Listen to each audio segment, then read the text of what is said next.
All right, so today we're going to talk about how to make a diptych like this one.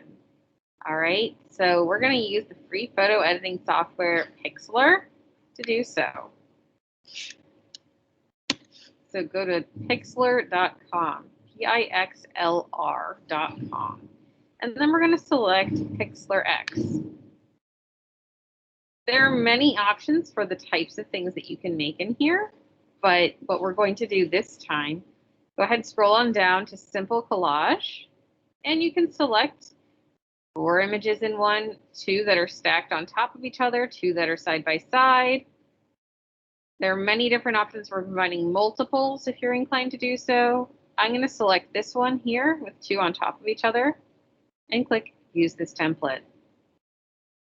Now at the top, I can double click on the plus, and it's going to take me to select some images.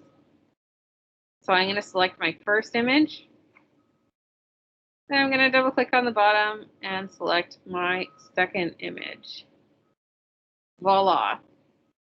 Now it's pretty much done, but if I did want to make some changes, I could come over here and go to Adjust and Filter. I'd want to click on an image so I don't get the only image layers can be adjusted, select another layer thing. So I have to click on one of my images and then come over to adjust. One of the most common adjustments is going to be brightness.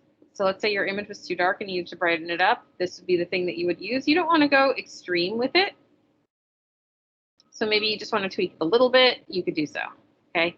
Another thing that people tend to change is the exposure. That's similar to brightness. If your exposure when you took the image was too dark, or the contrast is another thing that folks tend to want to change.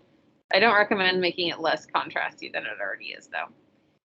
You can mess with your highlights and shadows. I don't recommend messing with anything else for your AP portfolio, but these are some of the most basic changes that you can make. Saturation is something that makes your colors more intense. You can change colors, you can change temperature. There's a lot that you can do in here. I don't need to do any of that, but it is available.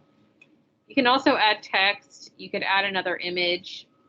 If you made a mistake when you were adding your image, you could click on it and hit delete. Command Z is undo.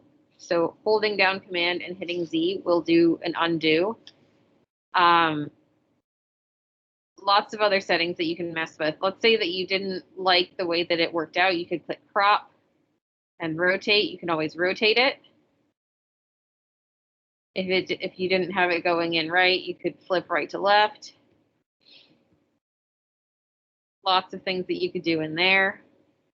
You could adjust the cropping by actually clicking and dragging from the corner. You could change, the size of the whole thing. If you wanted to do so, that's how you would do it. I'm now going to hit save because I am done. Make the file name something relevant to your piece. I usually do last name, sustained investigation, and number it. Keep your quality on high. You want it as a JPEG image. And then hit download.